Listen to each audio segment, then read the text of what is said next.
안녕하세요. 아침의 광장 손지민입니다. 지난주 열린 가습기 살균제 형사재판 항소심에서 SK케미칼과 애경산업 전 대표가 유죄를 선고받았습니다. 지금까지 정부의 피해 구제를 받은 피해자 5,600여 명 가운데 이들 회사의 제품을 사용한 사람이 41% 정도라고 하는데요. 재판부는 사실상 국민들을 상대로 독성 실험을 했다고 질타했습니다. 이번 판결의 의미와 남은 과제들 오늘 인터뷰에서 짚어보고요. 키워드로 보는 정치권 소식도 준비하고 있습니다.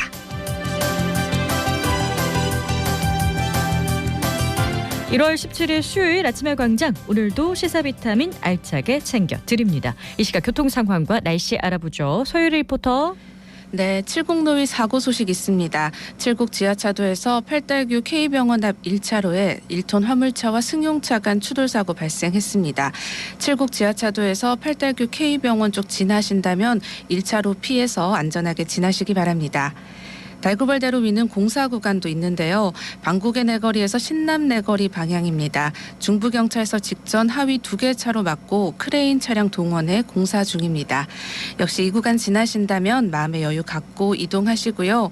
국제보상로는 서대구공단 내거리부터 서행흐름 보이면서 비산 내거리 더 지나 서성 내거리까지 속도 살짝 떨어집니다. 신천대로는 상습 정체 구간이죠. 침산교에서 신천교까지 정체되고 반대 남대구 나들목 방향으로도 팔달교부터 막히기 시작해서 성서 나들목부터 남대구 나들목까지는 10km 내외의 속도로 이동합니다. 오늘 대구와 경북 하늘 표정은 흐린데요. 오후부터는 비나 눈이 조금 내리겠습니다. 늦은 오후 경북 서부 내륙에서 비나 눈 내리기 시작해서 밤에 전역으로 확대되겠고요. 내일까지 5에서 20mm 강수량 예상됩니다. 비나 눈 내리는 곳에서는 빙판길과 도로 살얼음 유의하시고요. 낮 최고 기온은 4에서 10도로 어제보다 1, 2도 정도 높겠습니다. 미세먼지 농도는 보통 수준이고요. 대구의 현재 기온 0.6도, 습도 62%입니다. 지금까지 서유리였습니다.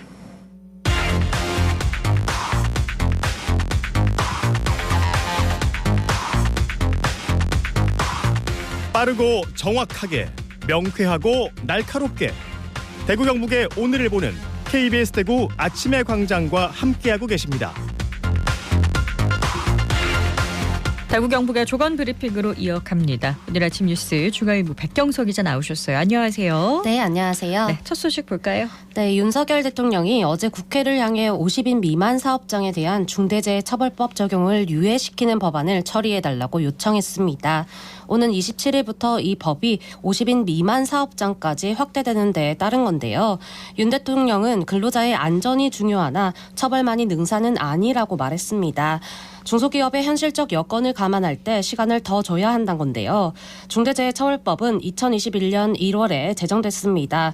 이 법이 현재는 50인 이상의 큰 사업장에서 사망사고 등이 발생했을 때 경영자를 처벌할 수 있는 건데 네. 법안 공포 후 3년 후부터는 50인 미만 사업장에도 실시하게 돼 있습니다.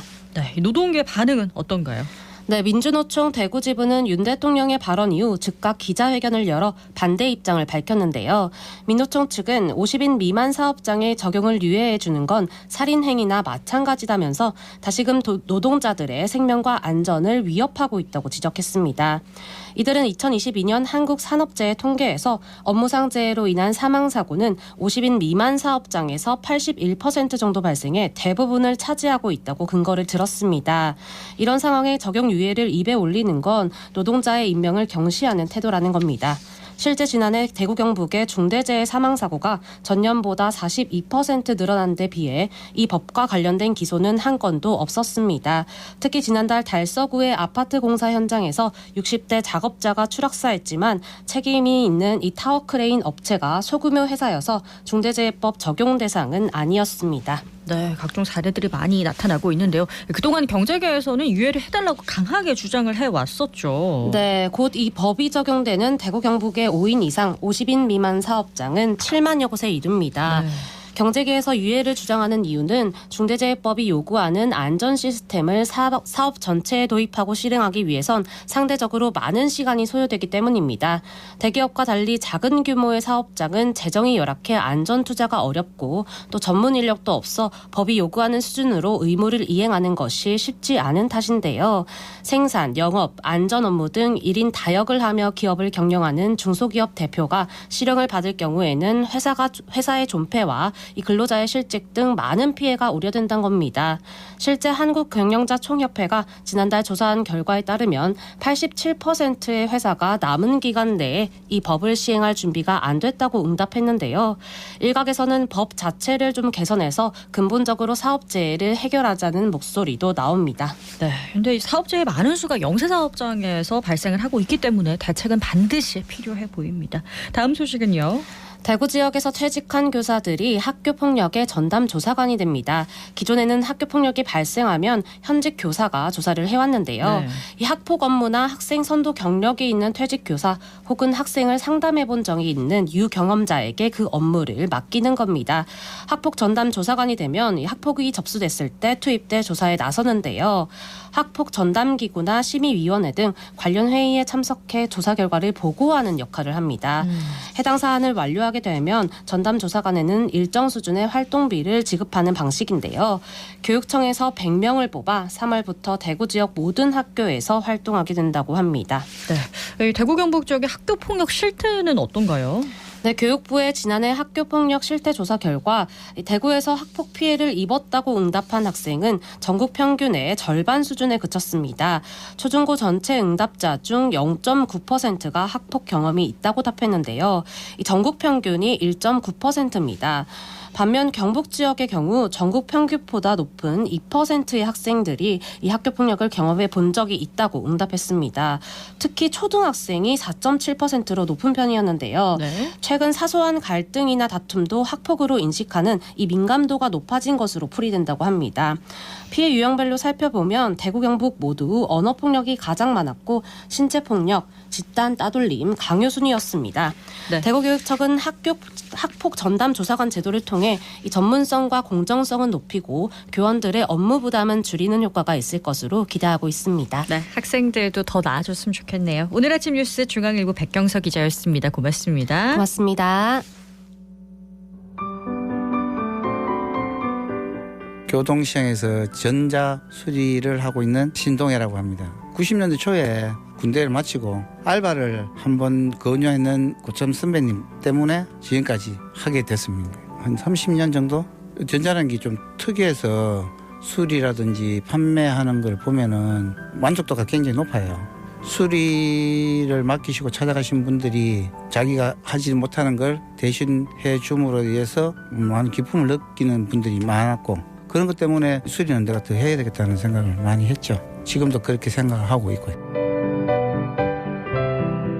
기억에 남는 손님이 몇 분 계셔요. 아기용 장난감 들고 오신 분. 금액이 그렇게 많지는 않거든요. 제품이 10,000원, 20,000원 밖에 안 해요. 근데 수리비가 더 들어요. 그래도 수리해달라고 하는 할아버지가 있어요. 왜? 손자 갖고 온 물건이니까. 별도로 살 수 없는 제품들이니까. 그런 걸 수리해 줬을 때가 제일 기분이 좋은 때가 있어요. 대학교에서도 학생들이 많이 와요. 특히 디자인학과, 전기과, 그리고 건축과 모형을 만드는데 그 안에 필요한 불빛이라든지 간접 조명이라든지 이런 게 필요할 때 그 학생들을 도와주고요. 망장을 찾아가면 굉장히 학생들이 좋아하고 그랬었죠. 교동시장이 옛날에는 각자가 도생을 했단 말이에요. 지금은 좀 상생, 서로 조금씩이라도 도우면은 조금 더 나은 교동시장이 되지 않을까. 그렇게 되기를 바라고 또 되어야 하는 거예요. 그렇게 생각하고 있어요, 교동은.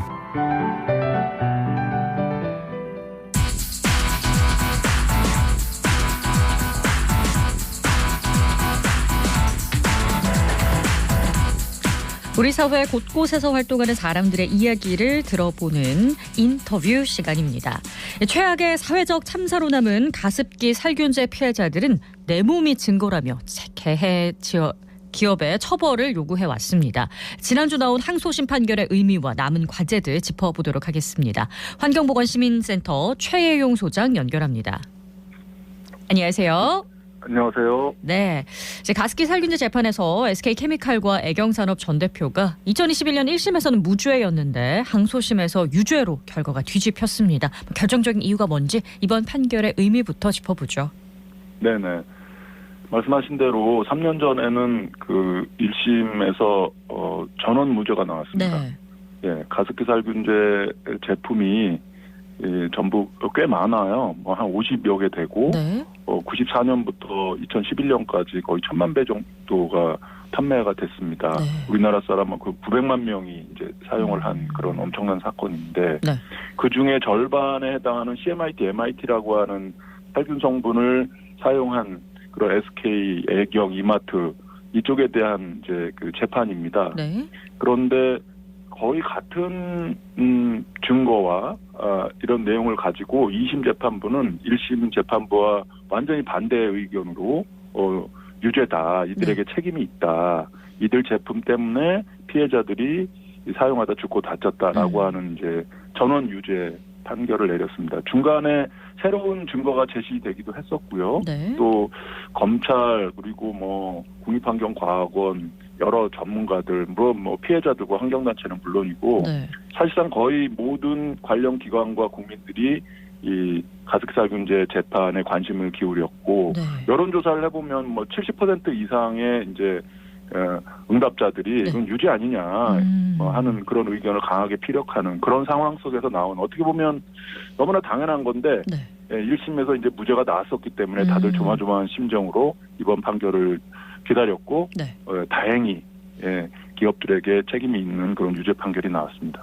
그렇습니다. 뭐 증거들은 워낙 1심에서도 많았던 걸로 제가 알고 있었습니다만 네네, 이번 재판에서는 그 가습기 살균제를 출시하기 전에 뭐 안전성 검사를 좀 제대로 하지 못했다는 부분이 적용이 된 것 같아요. 그렇습니다. 그러니까 이제 SK가 네. 당시에는 유공이었습니다. 네. 94년에 처음 이제 이 제품을 개발을 했는데 출시 바로 한 달 전에 이 제품이 안전한지 테스트해야 한다라는 이제 회사 내부에 문제 제기가 있었고, 네. 그래서 서울대학교 수의과학대학에 동물 실험을 의뢰했어요. 네. 그런데 결과도 나오기 전에 이미 사실상 거짓말로 보도자료를 내면서 무해하다 하면서 제품 판매를 시작한 거예요. 그게 1994년 11월입니다. 네. 헌데 서울대의 동물 실험 결과는 그 다음해인 95년 5월, 6월에 나와요. 그리고 그 결과도 위험할 수 있다. 부분적으로 이게 손상이 확인된다. 네. 했는데 무시하고 계속 판매됐고 그걸 바탕으로 SK 같은 큰 회사가 네. 이걸 팔고 무해하다고 하니까 그 다음 뭐 옥시, 애경, 이마트 등등이 그대로 카피 제품을 만들어서 네. 2011년까지 계속 이어진 거죠.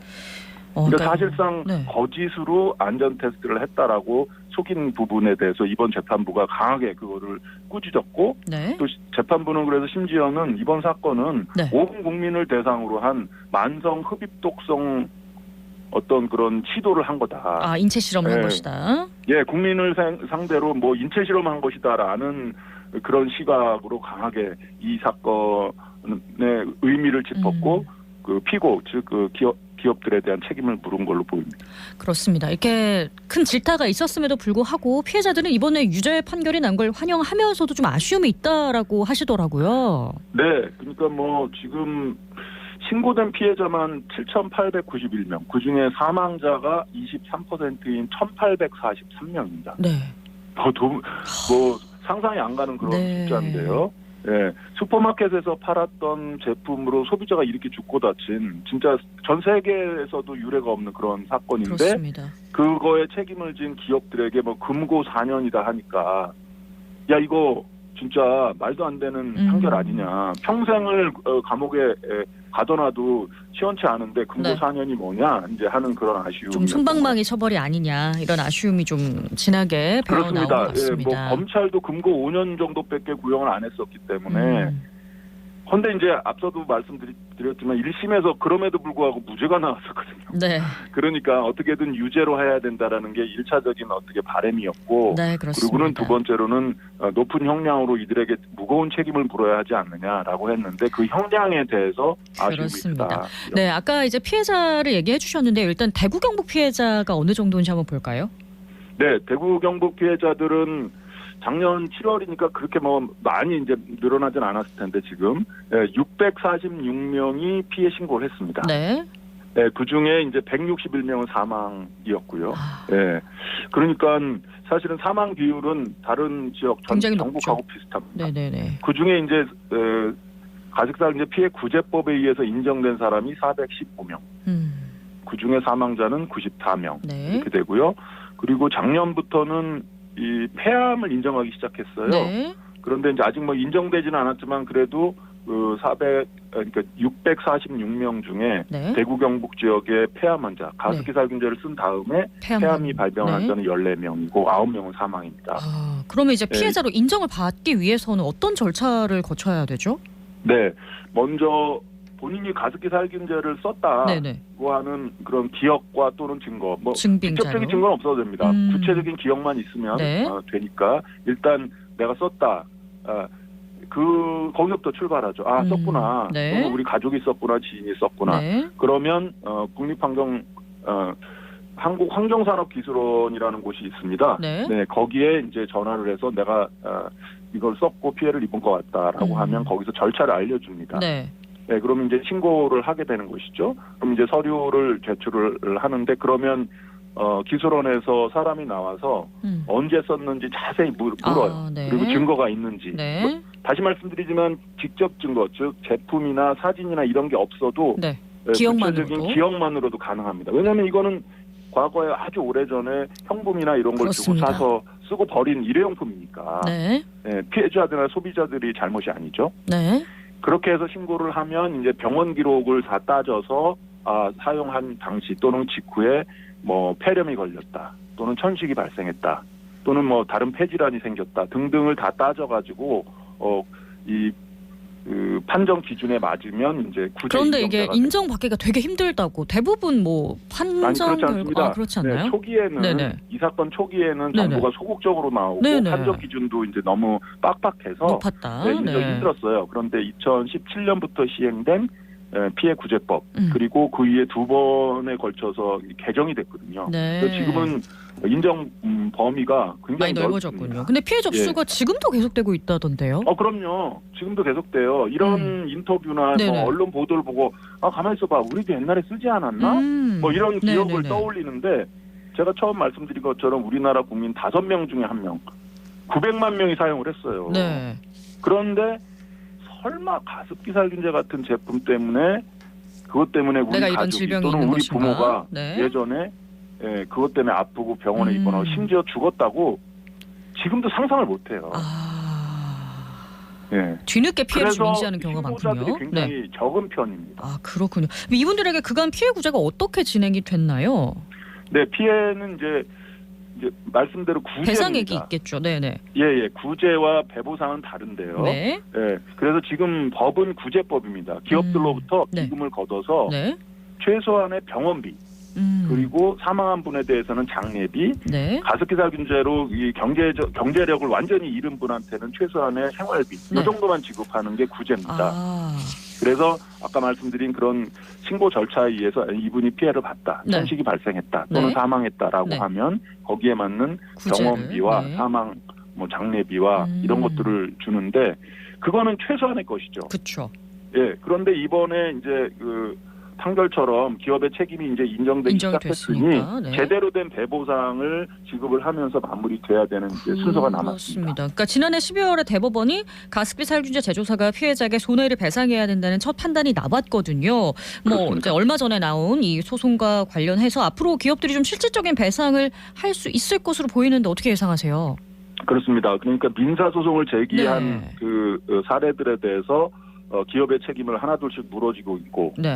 이번 형사재판처럼 형사재판에서 그러니까 범죄죠.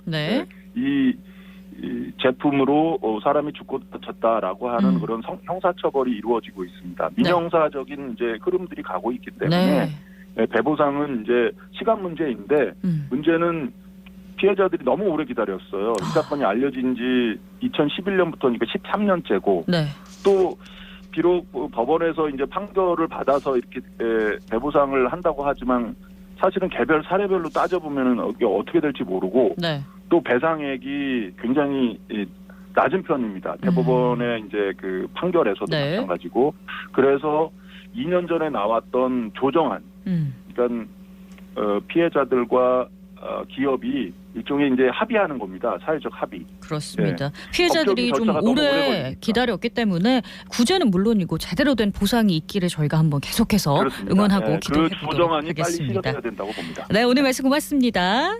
감사합니다. 네, 지금까지 환경보건시민센터 최혜용 소장이었습니다.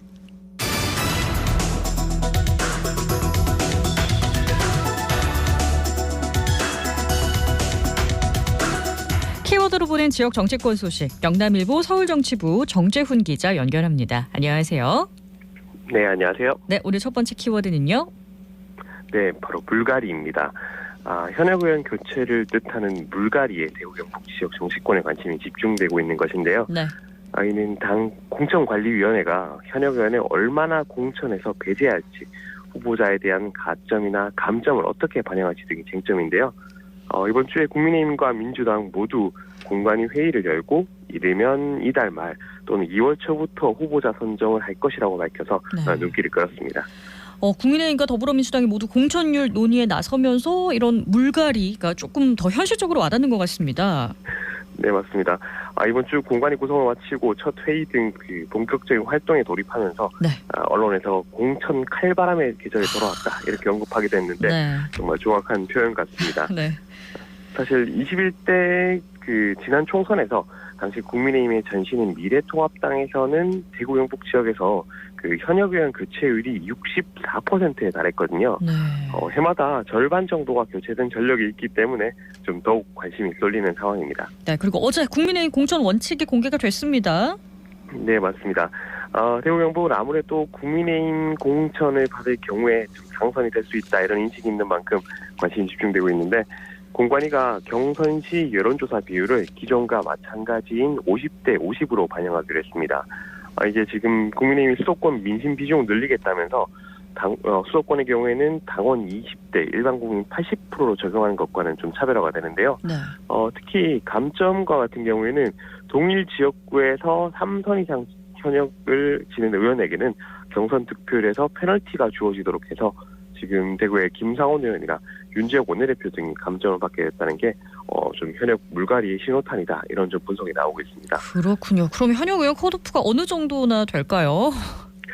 사실 기준만 놓고 보면 딱 얼마가 될 것이다 이건 좀 알 수 없는 상황이긴 합니다. 네. 공관위는 자체 평가 기준에 따라서 하위 10% 이하는 2명은 무조건 경선 배제, 하위 10% 초과 30% 이하는 6명에 대해 감점을 주기로 했는데요. 네.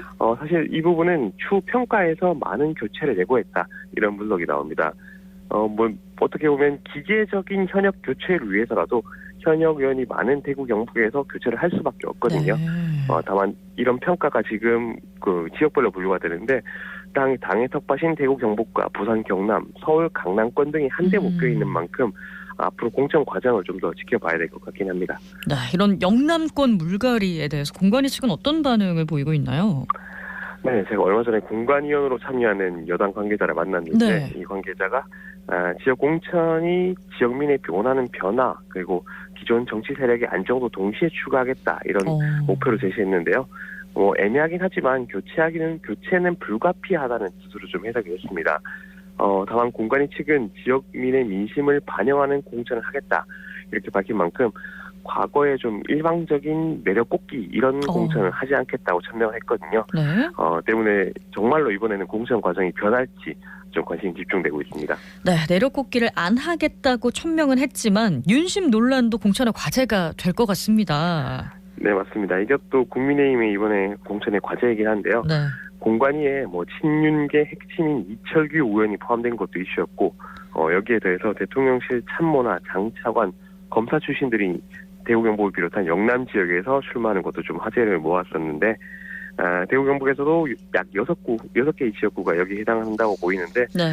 지역에서는 좀 우려의 목소리가 나오긴 합니다. 그래서 한동훈 비례대위원장 같은 경우에 국민들이 납득할 수 있는 공정한 공천을 하겠다 이런 메시지를 계속 내고 있거든요. 네. 그래서 윤심 공천이 정말 좀 극복될 수 있을지 좀 지켜봐야 될 것 같습니다. 네, 한 위원장의 행보 지켜보겠습니다. 두 번째 키워드는요. 네, 구태와 변화입니다. 먼저 안 좋은 곳이 답습되는 의미의 구태는 선거전이 시작하기 전에 후보들 간의 고소 고발이 이루어지고 있는 것인데요. 대표적인 곳이 대구 중구 남구입니다. 한 달여 사이에 지금 2건의 고소 고발이 이루어졌기 때문인데 이번 주 예비 후보들뿐만 아니라 현역 의원까지 고발을 하면서 진흙탕 선거전이 벌써부터 시작됐다 이런 평가가 나왔습니다. 이들의 고발 어떤 내용인가요? 네, 현역인 임병원 의원은 지난 15일에 자신과 관련된 악의적인 소위 찌라시가 돌고 있다면서 유포자를 처벌해달라고 경찰에 고발장을 접수했습니다.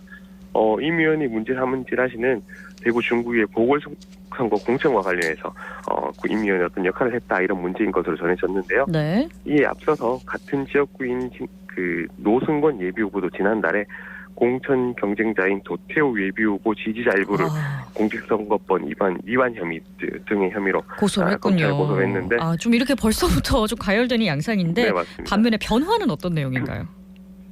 네, 좀 희망적인 부분이라고 할 수 있는데 네. 더불어민주당에서 나왔습니다.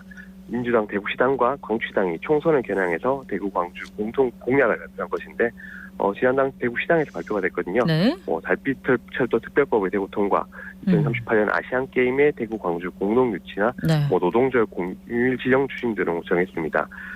대구와 광주가 아무래도 달빛 동맹으로 벽을 세우기 위한 노력을 활동을 해오고 있는데 그렇죠. 이런 당한 공약들이 국회의원 선거를 앞두고 지역민들의 표심을 공략할 수 있을지도 좀 관심을 모읍니다. 네, 지켜보도록 하겠습니다. 키워드로 보는 지역 정치권 소식 영남일보 서울정치부 정재훈 기자였습니다. 고맙습니다. 네, 고맙습니다. 네, 오늘 대구의 낮 기온은 8도가 예상이 되는데요. 오후부터는 경북 서쪽부터 비나 눈이 시작돼서 밤에는 대구 경북 대부분 지역으로 확대가 된다고 합니다. 대구는 5mm 미만의 비가 내리겠고 경북 북부에는 눈과 비가 섞일 수도 있다고 하네요. 빙판길 조심하셔야겠습니다. 1월 17일 아침에 광장이 준비한 소식은 여기까지입니다. 오늘도 고맙습니다.